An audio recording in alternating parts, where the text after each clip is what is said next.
is Jenna and I'm here today to help announce the Hemisphere Christmas Games readathon. A readathon that is running from the 5th to the 13th of December and is all about Christmas. And if you'll know me at all, you'll know I freaking love Christmas. So Mel from a book fiend named Mel approached a bunch of us here on BookTube and said, hey, do you want to make a Christmas themed readathon? And we all turned around and went, yes we do. So the Hemisphere Christmas Games was born. So the really fun thing about this readathon is that there are two different teams that you can join based on where you live. So we have the Northern Hemisphere team, which has 4 team leaders, and we have the Southern Hemisphere team, which also has 4 team leaders. This is because we here in the Southern Hemisphere have noticed that there have been plenty of Christmas readathons going on, but they all seem to be focused on experiences that you have in the Northern Hemisphere. So for example, snow. We don't get snow in the Southern Hemisphere. That is a very foreign concept, except randomly when it was so cold in Adelaide the other day, it did snow, but only at the very top of the Flinders Ranges. That is neither here nor there. So we really wanted to highlight the differences that people have at Christmas depending on where they are celebrating. So obviously in the Northern Hemisphere it is cold, and depending on where you live in the Northern Hemisphere it could be snowing. So you are more likely to cuddle up by the fire with some hot chocolate and read a cozy book. Whereas down here in Australia it's usually about between 30 to 40 degrees Celsius on Christmas Day. So we tend to be outside having barbecues, drinking by the pool, and a lot of people go to the beach and play cricket. They are some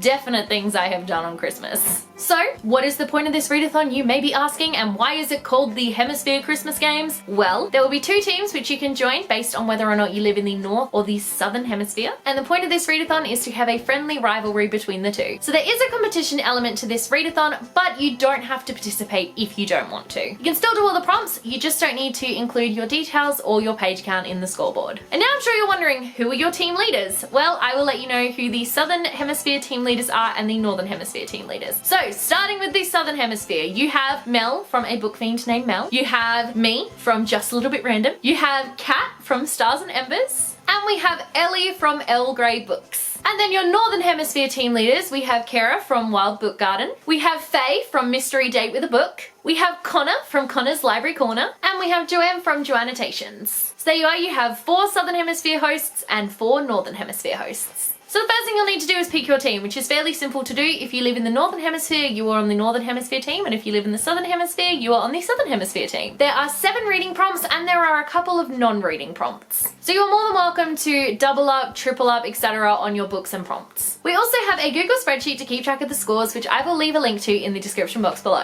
If you want to participate in the competition side of the readathon, then once you finish a book, you need to enter the details into the Google form. You will need to complete a form for each book you complete. And now I'm going to share with you some of the prompts. So I am going to be sharing the uniform prompts and the prompts for the Southern Hemisphere. If you're looking for the prompts for the Northern Hemisphere, you will need to check them out in the description box below, or even better, go and check out one of your Northern Hemisphere hosts' announcement videos. So the first 2 prompts are actually the same for both teams. Prompt number 1. Read a Christmas book that takes place in the opposite side of the world to where you live, or takes place during a season or weather type that is opposite to what you would normally experience at Christmas time. So for example, if you are from cold and snowy New York, instead you could choose to read a Christmas book that is set during a heat wave in Sydney. Because trust me, that happens. And prompt number 2. There are so many different cultures with different Christmas celebrations and religious beliefs in the world. Read a book that features a different culture or religious belief to your own. And now we are getting into the Southern Hemisphere prompts. So the first Southern Hemisphere prompt has to do with summery Christmases. I think we can all agree that Christmas down here means long summery days, walks on the beach, and eating ice cream. We want you to read a beach read. The second prompt for the Southern Hemisphere is all about summertime. It's bright and it's sunny with long, light evenings. We want you to read a book with a bright or light cover. And for the third Southern Hemisphere prompt, we want you to think about how during the summer Christmas season, what is better than a cool fruity cocktail? Or mocktail if you're like me and don't drink. We want you to read a light-hearted read. The fourth Southern Hemisphere prompt is all about how down here it is a Christmas tradition to have a Boxing Day cricket match. We want you to read a book that features an outdoor activity such as sports, sailing, camping, etc. And the last prompt for the Southern Hemisphere is all about how Christmas time and summertime equals ice cream, pavlova, and cool drinks. So we want you to pick a summery Christmas snack to enjoy while reading one of your books. I don't know about you guys, but like pavlova's where it's at. Those are all the Southern Hemisphere prompts. For the Northern Hemisphere prompts, make sure you go and check out one of those 4 hosts, as they will have announced the Northern Hemisphere prompts in their videos. And then we also have 3 non-reading prompts which you can choose to participate in. We know that a lot of you participate in Vlogmas, which is where you vlog over the Christmas period, so we're just asking you to do a vlog of the readathon. You can choose to do one every day, one every couple of days, one for the entire week. Whichever way you choose counts for this prompt. The second non-reading prompt is for you to, during your vlog, let us know what a typical Christmas looks like for you. You can describe it, you can show it, you can draw us a picture, however you want to share this one with us.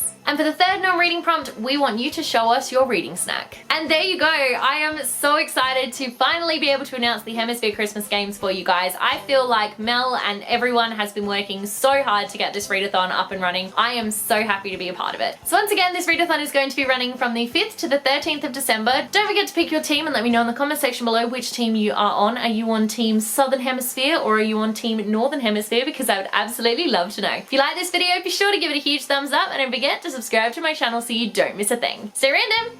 Bye!